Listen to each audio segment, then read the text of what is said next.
Halo semuanya guys, kembali lagi bersama saya Kirizil Jami dan saya adalah mahasiswa dari Universitas Pendidikan Nasional atau yang bisa kita kenal sebagai Undiknas. Itu merupakan salah satu universitas swasta terbaik di Bali, ya seperti itu.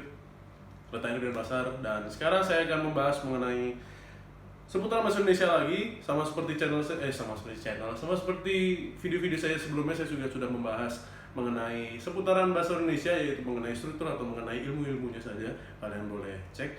Dan sekarang kita khusus berbicara mengenai proses pengesahan bahasa Indonesia sebagai bahasa persatuan. Jadi sekarang saya akan membahas mengenai kenapa bahasa Indonesia ini sejarahnya kok bisa jadi bahasa persatuan kita sampai saat ini seperti itu. Dan ini adalah awalnya seperti itu. Ya, pada zaman penjajahan Belanda, yaitu pada awal abad ke-20, yaitu saat Belanda masih menjajah Indonesia seperti itu, tentunya mereka memerlukan bahasa sebagai sarana untuk menyampaikan apa yang mereka suruh ke kami seperti itu, ya, pribumi-pribumi. Dan mereka sadar, orang Belanda ini mereka sadar kalau orang Indonesia ini atau orang pribumi itu tidak bisa menggunakan bahasa Belanda dengan baik. Ya, jadi akhirnya pemerintah Belanda waktu itu mengangkat bahasa Melayu sebagai bahasa yang mereka gunakan untuk memberikan koordinasi ke kami seperti itu, ya, ke pribumi. Nah, akhirnya mereka menggunakan bahasa Melayu tinggi yang tentunya sudah mempunyai referensi dari kitab-kitab rujukan, katanya seperti itu. Lalu akhirnya sarjana Belanda ini membuat standarisasi bahasa. Mereka mulai menyebarkan bahasa Melayu dengan mengadopsi ejaan Van Ophusigen atau Kitab Logat Melayu. Jadi sarjana Belanda ini sudah membuat standarisasi bahasa mengenai bahasa Melayu ini agar bisa kita gunakan, yaitu sudah membuat segala macamnya seperti itu.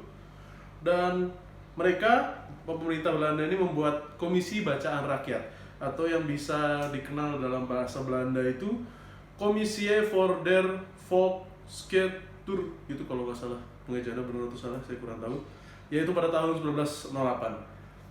Lalu badan yang menangani bahasa Indonesia ini pada 1917 berubah nama menjadi Balai Pustaka seperti itu. Dan akhirnya badan ini membuat banyak buku. Salah satu penulisnya itu ada Situnubaya dan Salah Asuhan. Buku-buku ini berisi tentang cara bercocok tanam, penuntunan pemelihara kesehatan, dan buku-buku ini sebenarnya bertugas atau dapat berfungsi sebagai cara penyebaran bahasa Melayu ini ke semua daerah di Indonesia gitu, ya. Oke, lanjut kepada tahun 1927, yaitu tepatnya pada tanggal 16 Juni saat sidang rapat Dewan Rakyat. Itu adalah pertama kalinya pidatonya menggunakan bahasa Indonesia. Dan akhirnya setelah itu bahasa Indonesia itu mulai berkembang.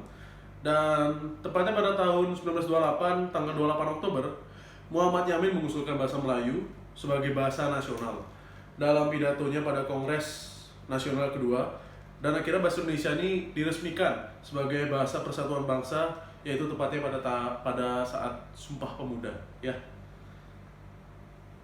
Lalu kita lanjut ke tahun 1933, berdirinya sebuah angkatan sastrawan muda dari Indonesia yang awalnya dibentuk dari Belanda, sekarang ini khusus dari Indonesia, menamai dirinya sebagai Pujangga Baru yang dipimpin oleh Sultan Takdir Ali Shah Bana. Lalu 3 tahun kemudian, Sultan Takdir Ali Shah Bana menyusun tata bahasa baru bahasa Indonesia. Lalu selanjutnya pada tanggal 25 sampai 28 Juni 1938 dilangsungkan Kongres Bahasa Indonesia pertama kali di Solo, dan akhirnya menghasilkan bahwa usaha pembinaan dan pengembangan bahasa Indonesia telah dilakukan secara sadar. Oh ya, jadi itu menjelaskan kalau bahasa Indonesia itu memang harus dilakukan secara sadar itu oleh cendekiawan dan budaya-budayawan Indonesia pada saat itu.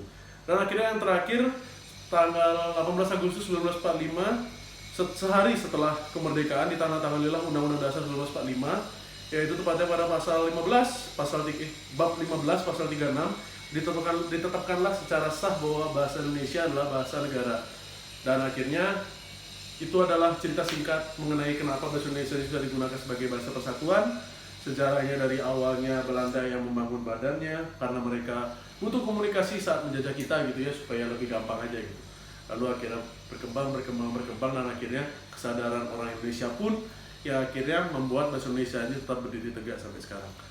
Sekian adalah presentasi dari saya. Apabila ada kesalahan informasi atau kata, saya mohon maaf. Saya tutup dengan selamat pagi, siang, sore dimanapun Anda berada.